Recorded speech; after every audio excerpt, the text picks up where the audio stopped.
कक्षा 7वीं, विषय हिंदी। आज हम करेंगे पाठ 19 कैलाश मानसरोवर। तो इस पाठ के जो लेखक है स्वामी तपोवन जी है। तो इस कैलाश मानसरोवर में हमें कैलाश की यात्रा का वर्णन दिया है। कैलाश मानसरोवर का परिचय इस पाठ में हम पढ़ेंगे। कैलाश मानसरोवर तक के मार्ग एवं मुख्य स्थानों की जानकारी इस पाठ में हमको दी गई है। इस पाठ के जो लेखक स्वामी तपोवन है, जिनकी बहुत समय से प्राणों में मान्य भगवान शिव के निवास कैलाश मानसरोवर के दर्शन की इच्छा थी, साथ ही वे वहां स्नान भी करना चाहते थे। वे चंद्रनाथ से गोचरनाथ पहुंचकर 2 दिन रुके। वहां से मानसरोवर और कैलाश पर्वत पास ही है। रास्ते के अनेक दर्शनीय स्थलों को देखते हुए तकलाकोट नामक तिब्बत की प्रसिद्ध मंडी के पास पहुंच गए। लेखक और उनके एक साथी पूरन मंडी में एक नेपाली कर्मचारी के यहाँ 2-3 दिन रुके। तिब्बत में जीवन कठिन होने से वहाँ के लोग बहुत मेहनत करते हैं। शाम होते होते गोरी ओडा नामक विशाल मैदान में पहुँच गए। सावन का माह होने से वर्षा और हिमपात का साहस के साथ सामना करना पड़ रहा था। कैलाश मानसरोवर की जो यात्रा सावन के माह होने के कारण वहाँ पर वर्षा और हिमपात का वहाँ सामना करना पड़ता है। कड़ाके की वहाँ ठंड पड़ती है। इन सबको झेलते हुए, मुसीबत को झेलते हुए अपनी यात्रा को वो पूर्ण करते हैं। रात भर कड़ाके की ठंड गुजरने के बाद सुबह होते ही फिर वो अपने आगे की यात्रा के लिए निकल पड़ते हैं। पथ में कष्ट ही कष्ट है, किंतु वहाँ के इन दर्शनीय स्थलों को देखकर लोग कष्ट भूल जाते हैं। यहाँ शांति ही शांति है। विद्वानों ने इस देवभूमि कहा है। गुरुला मानधाता पार करने पर मानसरोवर मिलता है, जो घाट से ही दिखने लगता है। इसमें लेखक ने सरोवर में स्नान के बाद पूजा पाठ की। फिर एक मठ में भगवान बुद्ध की मूर्ति के दर्शन किए। वहां से कैलाश पर्वत की यात्रा करने लगे। कैलाश पर्वत के चारों तरफ 4 आश्रम मठ है, जिनमें हमेशा लामा साधनारत रहते हैं। गोम्पा से कुछ किलोमीटर की दूरी पर सुनतुल फुक गोम्पा है। वहाँ भगवान बुद्ध की धूमधाम से पूजा होती है।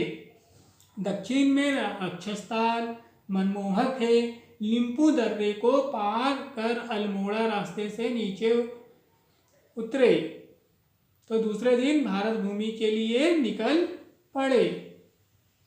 कैलाश मानसरोवर पर्वत भगवान शिव का निवास है। वहाँ के दर्शन करना बहुत ही महत्वपूर्ण माना गया है। पश्चिमी उत्तरी दिशा में कैलाश शिखर साफ दिखाई दे रहा था। दिन भर सरोवर के किनारे किनारे यात्रा करते हुए शाम को सरोवर के पश्चिमी तट के एक मठ में पहुंचे और रात को लमाओं के साथ वहीं पे क्या किया, विश्राम किया। दूसरे दिन वे राक्षस ताल के पास सतलज नदी की मूल धारा पर पहुंच गए। उस सुंदर जलधारा में कमर तक पानी था। उन्होंने कठिनाई से पार किया। थोड़ी दूर पश्चिम की ओर जाने पर बाई ओर राक्षस ताल और दाई ओर कैलाश शिखर के दर्शन हुए। यह पर्वत करीब 3 मील के दायरे में मीनार के समान दिखाई देता है। शिखर बर्फ से सजा है, जिसे देखकर ऐसा लगता है मानो एक लंबी पर्वतमाला का सरदार है। मानसरोवर कैलाश पर्वत के निकट स्थित एक मीठे पानी की एक पवित्र झील है।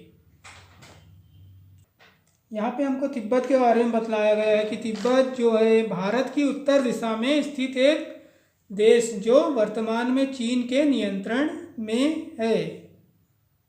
इस प्रकार हमने देखा कैलाश मानसरोवर की यात्रा का वर्णन इस पाठ में हमने देखा, इसमें पढ़ा। कैलाश मानसरोवर पर्वत के बारे में हमने जाना, उसके परिचय के बारे में जाना। अब हम देखेंगे इसके सही जोड़ी बनाइए। सबसे पहले हमको दिया है कैलाश। कैलाश को हो जाएगा हमारा मानसरोवर। फिर दिया है त्रिविष्टम। त्रिविष्टम हो जाएगा हमारा तिब्बत। फिर दिया है हमको लामा। लामा होता है बौद्ध भिक्षु। फिर दिया है हमको गोम्पा, गोम्पा हो जाएगा हमारा आश्रम मठ। इसके बाद दिया है खा नंबर का, दिए गए शब्दों में से सही शब्द चुनकर रिक्त स्थानों की पूर्ति कीजिए। विद्वानों ने तिब्बत को खालिस्तान कहा है, क्या कहा है? देवभूमि। फिर दिया हमको मानसरोवर खालिस्तान है, तो कैसा है? इसका आंसर हो जाएगा वृत्ताकार है। फिर दिया है हमको मानसरोवर खालिस्तान के मन में उठी इच्छा के कारण बना था, इसका आंसर हो जाएगा ब्रह्मा जी। फिर दिया है लिम्पू घाट की ऊंचाई खालिस्तान फुट है, तो इसका आंसर हो जाएगा 17,000। अब हम करेंगे इसके अति लघु प्रश्नोत्तर। प्रश्न नंबर दिया हमको का नंबर का, लेखक ने अपनी कैलाश मानसरोवर यात्रा कहाँ से शुरू की थी, तो इसका उत्तर होगा लेखक ने अपनी कैलाश मानसरोवर यात्रा केदारनाथ से शुरू की थी। प्रश्न नंबर खा, कैलाश मानसरोवर कहाँ स्थित है, इसका उत्तर होगा तिब्बत में स्थित है, जो फिलहाल चीन के नियंत्रण में है। प्रश्न नंबर का, तिब्बत नाम कैसे पड़ा, तो इसका उत्तर होगा, इसका उत्तर हमें यहाँ पे मिलेगा। कुछ लोग कहते हैं कि त्रिविष्टप शब्द ही बिगड़कर तिब्बत बन गया। त्रिविष्टप भूमि यानी देवभूमि कहा है, यहाँ तक।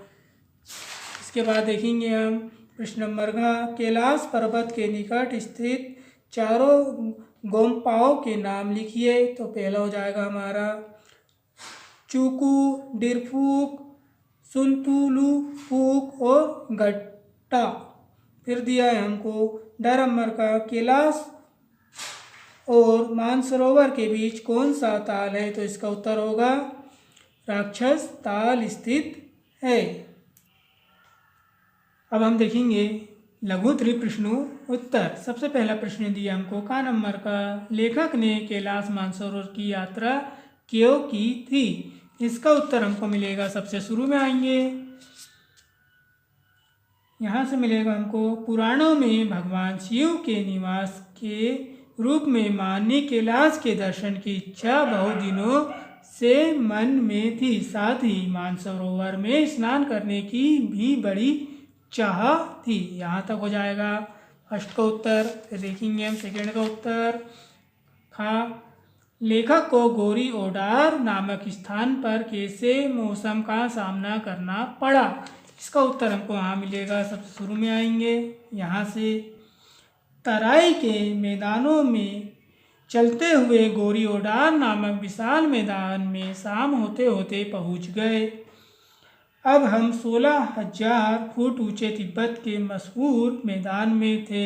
हवा तेजी से चल रही थी। सावन के महीनों में बार बार होने वाली वर्षा एवं हिमपात का सामना हमें अपने साहस के बलबूते पर करना था। यहाँ तक हो जाएगा। गा, कैलाश पर्वत कैसा दिखाई देता है, इसका उत्तर होगा,